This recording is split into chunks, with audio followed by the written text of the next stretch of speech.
ओडिशा ने नुआ सरकार गठन होइतिबार किछि दिन हेबा किंतु अति कम समय भितरे नारी मानकर उपरे घटुतबार बारंबार अन्याय अत्याचार आ निर्यातना मनुष्यर मानविकता के आज दुहले देछे।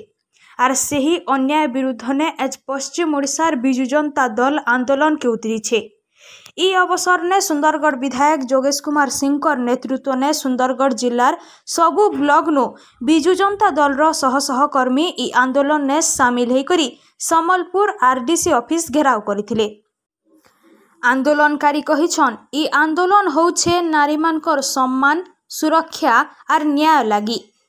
इटा तो आरंभ मात्र, आगे जदि एंता बागिर नारी मानकर प्रति अन्याय अत्याचार बढ़ी चलुथबा बेले आगे आंदोलन भी आहुरी तीव्रतर हेबा बोली करी चेतावनी देथिले।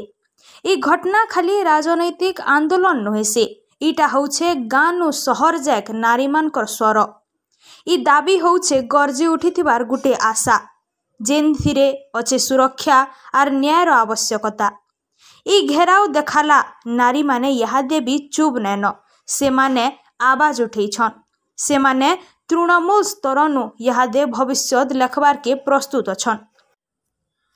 इटा होउछे न्याय लागी घेराव, इटा होउछे गुटे आवेग गुटे मुहूर्त जेन आंदोलन के इतिहास ने परिवर्तन रो गुटे अध्याय भावे लेखा हेबा। Bureau report Gangpur live.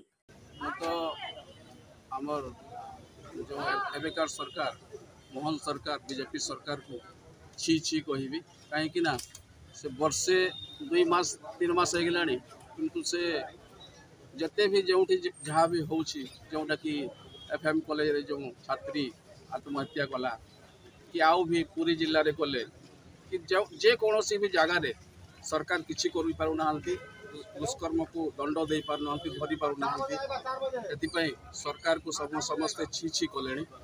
आई सरकार मोहन सरकार आउ 5 वर्ष जाए चल पार ना, सरकार को आम कहूँ तू छाड़ी दे इस्तीफा दे, तू इस्तीफा दे छाड़ी दे, तू चल पारूनी। एटा आम सरकार को निवेदन करूँ जोटा कि आज ओडिशा सारा सबू आरडीसी जोन रे आमर 3टा जगह रे माने हजार हजार संख्यार लोक आसिकी समस्ते आंदोलन करुछु घेराव करुछु। से सरकार को आम निंदा करुछु और सरकार को आम तू इस्तीफा दे कहीकि हमको आह्वान करुछु। सरकार कर किसी जड़ा ना, सरकार कौन करेंगे क्या धरवे क्यों प्रकार माने क्या कथा माने कि चलिए से सब उपर धारणा किसी ना, सरकार चल पारे नहीं। एटा आम समस्त जनसाधारण सरकार को छी छी कहू। नारी नारी एपर्यंत कौन हिसाब से स्वाधीन नारी एवं सरकार जो हिसाब से चेंज है बदलला सरकार बदलवा दिन ठार नारी निर्यातना आउ टे बढ़िबारे लगी। आईटा सरकार मोहन सरकार जे पर्यंत थे से पर्यंत आम नारी निर्यातना बढ़िया लगे, आईटा कम ना।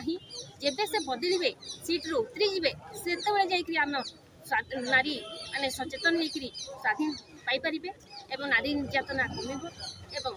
आज गोटे नुहे 2टा नुहे 3टा नुहे 1000 नारी प्रति निर्यातना चली रही चालू थी।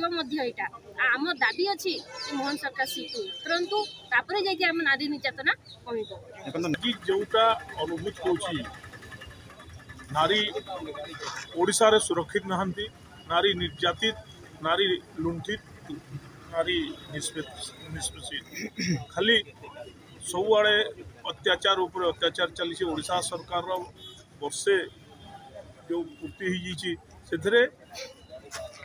लोकों किसी नहीं, लोकों को केमिति अत्याचार करेंगे तार उदाहरण आपण मैंने देखुं। सारा पेपर सारा मीडिया रे जदि देखिए डेली गोटे न्यूज बाहर लोक के प्रकार लुंठित होती अत्याचारित होती। एठी शासन रो माने किसी नहीं, विशेषकर मोहन सरकार शासन को चले पारुनी। मोहन सरकार से निजे इस्तीफा दे देवा कथा ना, कवर रे देवा कथा कवर करी।